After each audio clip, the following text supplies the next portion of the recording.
പ്രിയപ്പെട്ടവരെ, ഇന്ന് നമ്മുടെ യാത്ര ഗവിയിലേക്കാണ്. എല്ലാവരും ആഗ്രഹിക്കുന്ന ഒരു യാത്രയാണ് ഗവിയുടെ വനപാതയിലൂടെ ഉള്ള ഒരു യാത്ര എന്ന് പറയുന്നത്. ഇത് ശരിക്കും പറഞ്ഞാൽ ശബരിമല റൂട്ടാണ്. പത്തനംതിട്ടയിൽ നിന്നും പമ്പയിലേക്ക് പോകുന്ന മെയിൻ വഴിയാണ്. മനോഹരമായ ഒരു വഴിയാണ് ഇത്. ഇതിലൂടെയാണ് നമ്മളിപ്പോൾ പോയിക്കൊണ്ടിരിക്കുന്നത്. ചാലക്കുടിയിൽ നിന്നും പുറപ്പെട്ട KSRTC ട്രിപ്പാണ് നമ്മുടേത്.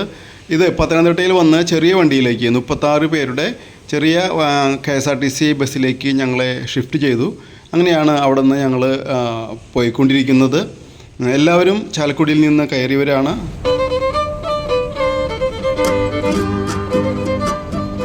ഈ ശബരിമല റൂട്ടിൽ ശബരിമല എത്തുന്നതിന് ഏകദേശം 30 കിലോമീറ്റർ മുൻപായിട്ട് പ്ലാപ്പിള്ളി എന്ന് പറയുന്ന സ്ഥലത്ത് നിന്നും വലത്തോട്ട് മാറിയുള്ള ഒരു റോഡാണ് ഗവിയിലേക്കുള്ള നമ്മുടെ ഈ കാനന പാത എന്ന് പറയുന്നത്.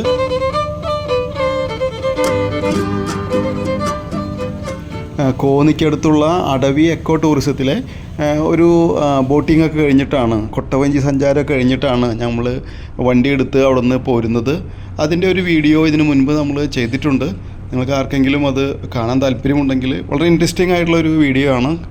കാണാൻ താല്പര്യമുണ്ടെങ്കിൽ അതിൻ്റെ ലിങ്ക് ഞാൻ ഡിസ്ക്രിപ്ഷൻ ബോക്സിൽ ഇടുന്നുണ്ട്. ഇപ്പോൾ നമ്മൾ പോയിക്കൊണ്ടിരിക്കുന്നത് ഈ വനത്തിലൂടെയുള്ള ഈ വഴിയിലൂടെയാണ്. ഇതാണ് നമ്മുടെ ജിനീഷ് ഭായ്, നമ്മുടെ കണ്ടക്ടർ. അദ്ദേഹമാണ് ഈ യാത്രയുടെ നേതൃത്വം ഏറ്റെടുത്തിരിക്കുന്നത്. ഞങ്ങളെ കൊണ്ടുപോകുന്നത് അദ്ദേഹമാണ്. പുലർച്ചെ 2 മണിക്ക് ആരംഭിച്ച യാത്രയായതുകൊണ്ട് പലർക്കും ഉറക്കച്ചടവൊക്കെയുണ്ട്. എങ്കിലും കാട്ടിലൂടെയുള്ള ഈ യാത്ര എല്ലാവരും ആസ്വദിച്ചുകൊണ്ട് തന്നെയാണ് മുന്നോട്ട് പോയിക്കൊണ്ടിരിക്കുന്നത്. സ്വകാര്യ വാഹനങ്ങൾക്ക് ഒരുപാട് നിയന്ത്രണമുള്ള ഒരു വനമേഖലയാണിത്. അതിൻ്റെ മനോഹരമായ വഴി വീതിയാണ് നാം ഇപ്പോൾ കണ്ടുകൊണ്ടിരിക്കുന്നത്. മാത്രമല്ല, ഇവിടെ ഇതിലേക്കൂടെ പോകുമ്പോൾ ആളുകൾ കൂടുതൽ പ്രതീക്ഷിക്കുന്നത് വന്യമൃഗങ്ങളെ കാണാൻ കഴിയും എന്നുള്ളത് തന്നെയാണ്. അത് തന്നെയാണ് ഇതിൻ്റെ മെയിൻ അട്രാക്ഷൻ. പക്ഷെ അങ്ങനെ കാണണമെങ്കിൽ നമ്മൾ കാലത്തെ തന്നെ പോരണം, പുലർച്ചെ തന്നെ എത്തണം. പത്തനംതിട്ട KSRTC ബസ് സ്റ്റാൻഡിൽ നിന്നും ഈ ഗവി വഴി കുമിളിയിലേക്ക് 2 ബസ് സർവീസുണ്ട്. കാലത്ത് തന്നെ പുറപ്പെടുന്നത്. അതിനുശേഷം ഇത് രണ്ടും തിരിച്ച് പത്തനംതിട്ടയിലേക്ക് വൈകുന്നേരത്തോട് കൂടിയിട്ട് തിരിച്ചു വരുന്ന രീതിയിൽ 2 സർവീസുണ്ട്. പലരും ഈ ബസ് തിരഞ്ഞെടുക്കാറുണ്ട് ഈ വഴിയിലൂടെ യാത്ര ചെയ്യാൻ വേണ്ടിയിട്ട്. വന്യമൃഗങ്ങളെ കാണുവാനൊക്കെ ആയിട്ട് ഈ വനപാത തിരഞ്ഞെടുക്കാറുണ്ട്.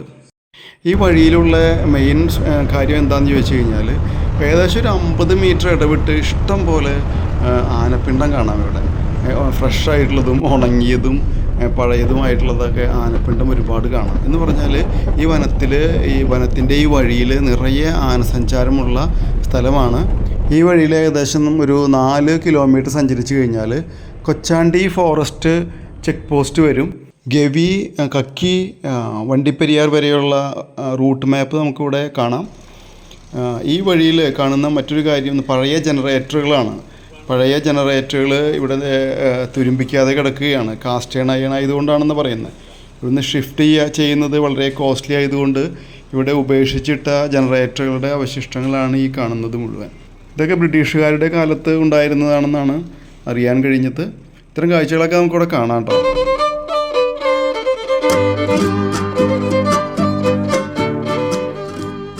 ചെക്ക് പോസ്റ്റിൽ നിന്നും ഒരു 10 കിലോമീറ്റർ യാത്ര ചെയ്താലാണ് നമുക്ക് മൊഴിയാർ ഡാമിലെത്താൻ കഴിയുക. 2 ഭാഗത്തും തിങ്ങി നിറഞ്ഞു നിൽക്കുന്ന ഈറ്റക്കാടുകൾക്കുള്ളിലൂടെയാണ് നമ്മൾ പോയിക്കൊണ്ടിരിക്കുന്നത്. അതുകൊണ്ട് കയ്യും തലയൊന്നും പുറത്തിട്ട് കഴിഞ്ഞാൽ പകുതി ഭാഗം നമുക്ക് തിരിച്ചു കിട്ടില്ല. ഇതാണ് മൊഴിയാർ ഡാമിൻ്റെ ഒരു ദൂരക്കാഴ്ച. ഇവിടെ നോക്കിക്കഴിഞ്ഞാൽ നമുക്ക് മൊഴിയാർ ഡാമിൻ്റെ ചില ഭാഗങ്ങൾ കാണാൻ കഴിയും. നമ്മൾ പതുക്കെ മൊഴിയാർ ഡാമിലേക്ക് പ്രവേശിക്കുകയാണ്. ഡാമിൻ്റെ മുകളിലൂടെയാണ് നമ്മൾ ഇനി കുമിളിയിലേക്കുള്ള യാത്ര തുടരുന്നത്.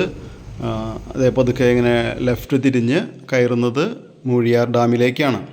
ഈ കാണുന്ന വെള്ളമെന്ന് പറയുന്നത് കക്കി ഡാമിൽ നിന്നും കൊണ്ടുവരുന്ന വെള്ളം ശബരി ജലവൈദ്യുതി പദ്ധതിക്ക് വേണ്ടിയിട്ട് ഉപയോഗിച്ചിട്ട് കറണ്ട് ഉൽപ്പാദിച്ചതിന് ശേഷം തുറന്നു വിടുന്ന വെള്ളമാണ്. ഇവിടെ വരുന്ന ഈ വെള്ളം വീണ്ടും വൈദ്യുതി ഉണ്ടാക്കാൻ വേണ്ടി ഉപയോഗിച്ചിട്ടാണ് തുറന്നു വിടുന്നത്. എന്ന് പറഞ്ഞു കഴിഞ്ഞാൽ മൾട്ടി പർപ്പസാണ്. 2 പ്രാവശ്യം ഉപയോഗിക്കുന്നു. ഒരേ വെള്ളം തന്നെ കറണ്ട് ഉൽപ്പാദനത്തിന് 2 പ്രാവശ്യം ഉപയോഗിച്ചതിന് ശേഷമാണ് ഈ വെള്ളം തുറന്നു വിടുന്നത് എന്നാണ് പറയുന്നത്.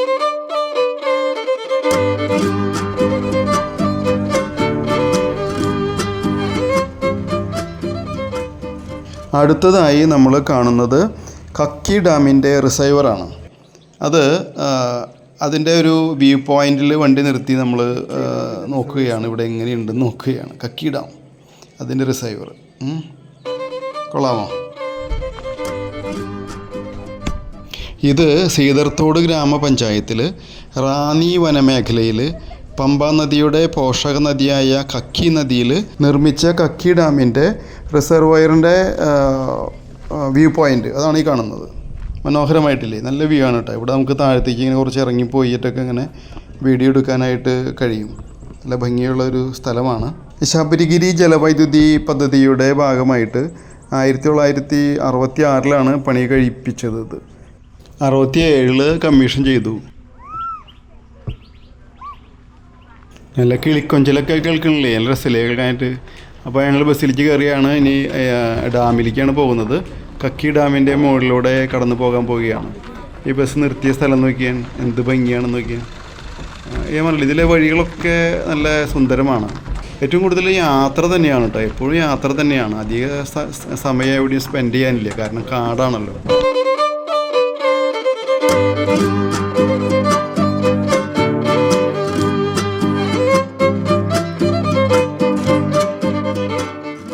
ഇതാണ് കക്കി ഡാമിൽ നിന്നുള്ള സുന്ദരമായ കാഴ്ച.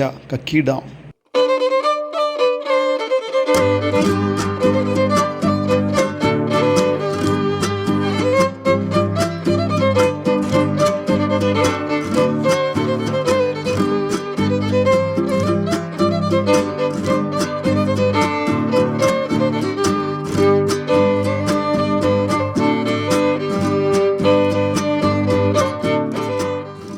ഈ നേരെ കാണുന്ന മലയ്ക്ക് അപ്പുറത്താണ് പൊന്നമ്പലമേട്.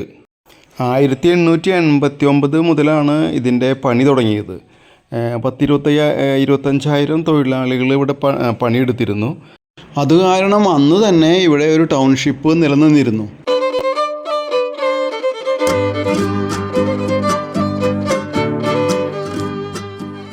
പഴയ കാലത്ത് ഒരു പൊന്നാമ്പുരം കോട്ട എന്ന് പറയുന്ന ഒരു സിനിമയുണ്ട്.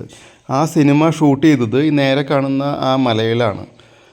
അതുകൊണ്ട് തന്നെ അവിടുത്തെ ഒരുപാട് അവശിഷ്ടങ്ങൾ ഇപ്പോഴും ഉണ്ടെന്ന് പറയുന്നു. അന്ന് സിനിമ ഷൂട്ട് ചെയ്തിട്ടുള്ളതിൻ്റെ അവശിഷ്ടങ്ങളും അവിടെ കാണാം ഇപ്പോഴും.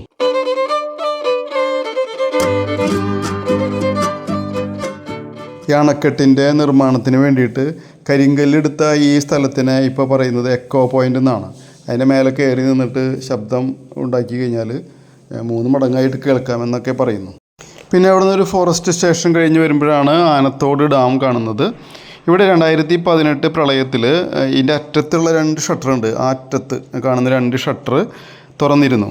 ആ ഷട്ടർ തുറന്നപ്പോൾ അതിലൂടെ എന്താണ്ടായെന്ന് വെച്ച് കഴിഞ്ഞാൽ കാട്ടിലെ മരം വന്ന് ഷട്ടർ ബ്ലോക്കായി എന്ന് പറയണത്.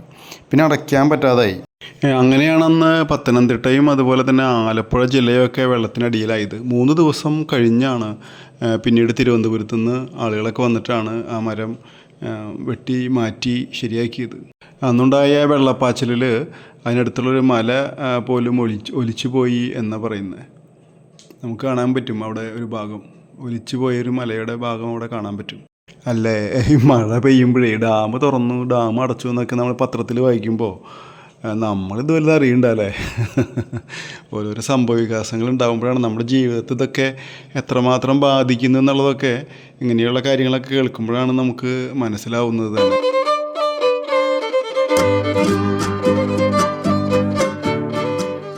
ഇവിടെ ഫോറസ്റ്റ് സ്റ്റേഷൻ ചെക്ക് പോസ്റ്റാണ്. ഇനി ഇവിടുത്തെ നടപടിക്രമങ്ങളൊക്കെ പൂർത്തിയായതിന് ശേഷം പിന്നെ നമ്മൾ ഇനി പോകുന്നത് കൊച്ചുപമ്പ KSEB ക്യാൻറ്റീനിലേക്കാണ്. അവിടെയാണ് നമ്മുടെ ഉച്ചഭക്ഷണം ഏൽപ്പിച്ചിരിക്കുന്നത്. നേരത്തെ തന്നെ ബുക്ക് ചെയ്താൽ മാത്രമാണ് അവിടെ ഭക്ഷണം കിട്ടുള്ളൂ. ഈ വഴിയിലൊന്നും വേറെ ഭക്ഷണം കിട്ടാനുള്ള സ്ഥലങ്ങളൊന്നും ഇല്ല കേട്ടോ. ഇതാണ് ആ പറഞ്ഞ ക്യാൻറ്റീൻ. അപ്പോൾ ഇവിടെ നിന്നാണ് നമ്മുടെ ഉച്ചഭക്ഷണം.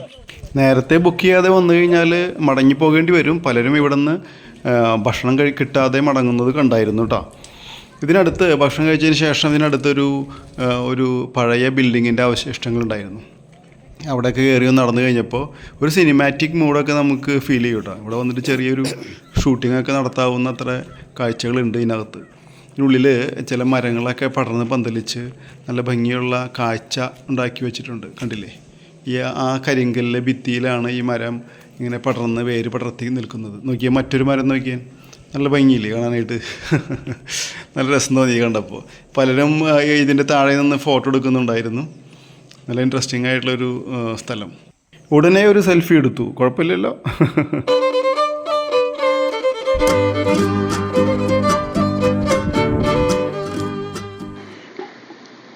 ഇത് ഒരു സിനിമ ഷൂട്ട് ചെയ്ത സ്ഥലമാണത്. ഏത് സിനിമയാണെന്ന് ചോദിക്കരുത്, കാരണം എവിടെ പോയാലും ആൾക്കാർ പറയും ആ സിനിമ ഷൂട്ട് ചെയ്തതാണ്, ഈ സിനിമ ഷൂട്ട് ചെയ്തതാണെന്നൊക്കെ. ഇവിടെ വരുമ്പോഴാണ് അറിയുന്നത് ഇത് ഇവിടെയല്ല വേറെ എവിടെയെങ്കിലും ആയിരിക്കും. അപ്പോൾ അതുകൊണ്ട് നല്ല ലൊക്കേഷനാണ്, വേണമെങ്കിൽ പുതിയ സിനിമ ഷൂട്ട് ചെയ്യാം. അങ്ങനെ നമ്മൾ ഗവി സിറ്റിയിൽ എത്തിച്ചേർന്നു. ഇതാണ് ഗവി സിറ്റി. ഇവിടെ ഒരു റേഷൻ കടയുണ്ട്, ഒരു പോസ്റ്റ് ഓഫീസുണ്ട്, കാട്ടിലെ ഉൽപ്പന്നങ്ങളൊക്കെ വിൽക്കുന്ന ചെറിയൊരു ഷോപ്പുണ്ട്, ഒരു വെയിറ്റിംഗ് ഷെഡുണ്ട്. ഇത്രയുമാണ് ഈ ഗവിയിലെ കാഴ്ച. അപ്പോൾ നിങ്ങൾ ഗവി കാണാനായിട്ട് പുറപ്പെടുമ്പോൾ ഒരിക്കലും ധരിക്കരുത് ഇവിടെ വന്നു കഴിഞ്ഞാൽ എന്തോ ഒരു വലിയ കുറേ കാര്യങ്ങളുണ്ട് എന്ന് തെറ്റിദ്ധരിക്കരുത്. ഇവിടെ വന്നാൽ പ്രത്യേകിച്ച് ഒന്നുമില്ല. ഈ വഴിയിലെ യാത്ര മാത്രമാണ് ഇവിടുത്തെ അട്രാക്ഷൻ എന്ന് പറയുന്നത്. നോക്കൂ, ഇത് കണ്ടില്ലേ, ഇവിടുത്തെ ഒരു കടകളാണിത്. റേഷൻ കട, പിന്നെ എന്താ ഒരു പൊതുവിതരണ കേന്ദ്രം, റേഷൻ കട എന്ന് തുറന്നിട്ടില്ല ഇവിടെ.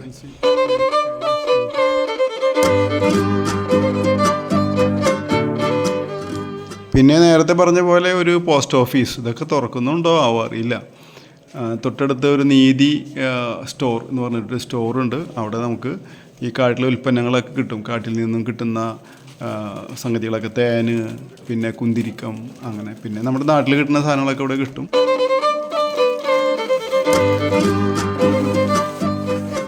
പിന്നെ ഇവിടുന്ന് തൊട്ടടുത്തായിട്ടൊരു അമ്പലമുണ്ട്, ഒരു ചെറിയൊരു അമ്പലം. ഈ അമ്പലത്തിൽ ഷൂട്ടിങ്ങൊക്കെ നടന്നിട്ടുണ്ട്. ഓർഡിനറി സിനിമയിലെ ചില സീനുകളൊക്കെ, ബിജു മേനോൻ്റെയും കുഞ്ചാക്കോ ബോബൻ്റെയൊക്കെ സീനുകളൊക്കെ ഇവിടെ വെച്ചാണ് എടുത്തിട്ടുള്ളത്. ഇതൊക്കെ ഓർമ്മ വരാനായിട്ട് ഇപ്പോൾ സിനിമ ആദ്യം കാണേണ്ടി വരുമോ എന്ന് സംശയം. ഇപ്പോൾ ഗവിയിൽ വന്നു കഴിഞ്ഞാൽ ഇതിന് കാണാൻ പ്രത്യേകിച്ച് ഒന്നുമില്ല. ആനകളെ കാണാൻ പറ്റുകയാണെങ്കിൽ അത് ഭയങ്കര ഭാഗ്യമായിട്ട് വേണം കരുതാനായിട്ട്. ഇത് ഇപ്പോൾ പ്രത്യേകിച്ച് ഒന്നുമില്ല. നമ്മൾ നടക്കുന്നു, അവിടെ ഒരു അമ്പലം, ചെറിയൊരു അമ്പലം, അതിനപ്പുറത്ത് ഒരു ചെറിയൊരു ചിറ കെട്ടിയിട്ടുള്ള ഒരു ഭാഗമുണ്ട്, അത്രയേ ഉള്ളൂ. ഒരു കാര്യം സത്യമാണ്, സിനിമയ്ക്ക് പറ്റിയ ലൊക്കേഷൻ തന്നെയാണ്. നല്ല ശാന്തമായിട്ടുള്ള അന്തരീക്ഷം, ഹാഹാ എന്ത് ഭംഗിയാണ്. ഇനി നമ്മൾ എത്തിയിരിക്കുന്നത് ഗവി ഡാമിലാണ്. ഗവി ഡാമിൻ്റെ കാഴ്ചകളാണ് അടുത്തുള്ളത്. ഇതാണ് നമ്മൾ കാണാൻ പോകുന്ന അവസാനത്തെ ഡാം.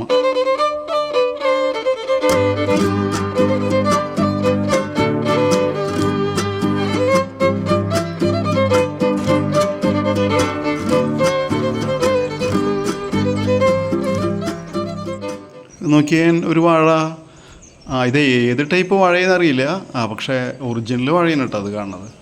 ഈ ഡാമിൻ്റെ സൈഡിലുള്ളതാണ്. നിങ്ങൾക്ക് അറിയുമെങ്കിൽ ഒന്ന് കമൻറ്റ് ചെയ്തോ. ഇപ്പോൾ ഗവിയിലെ അവസാനത്തെ ഡാം, ഗവി ഡാം, അതിലൂടെയാണ് നമ്മൾ പാസ് ചെയ്യണത്. ഇപ്പോൾ വണ്ടി അപ്പുറത്ത് നിൽക്കുന്നുണ്ട്, ഇവിടെ നിന്ന് നടന്ന് പോവുകയാണ്. കൊച്ചു ഡാമാണത്, കൊച്ചു ഡാം, ഗവി ഡാം. ഗവിയിലൊക്കെ ചെറുതാണ്, ഇവിടുത്തെ ടൗണും ടൗൺഷിപ്പും ഒക്കെ ചെറുതാണ്. ഈ ഡാം പണിയുന്ന കാലത്താണ് ഇവിടെയൊക്കെ ടൗൺഷിപ്പ് ഉണ്ടായിരുന്നു പറയുന്നത്, ഈ ഏരിയയിലൊക്കെ.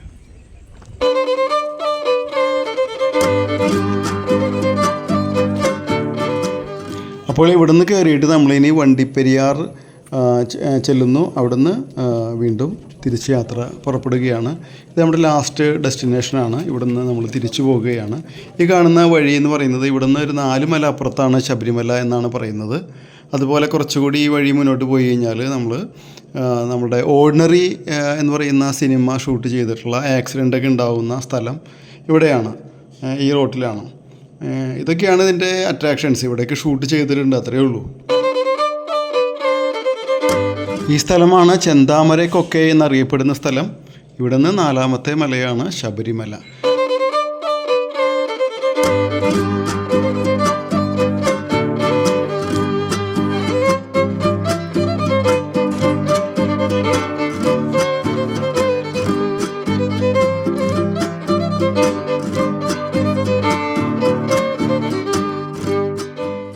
അപ്പോൾ നമ്മുടെ വീഡിയോ ഇവിടെ അവസാനിക്കുകയാണ്. ഗവി യാത്ര അവസാനിക്കുകയാണ്.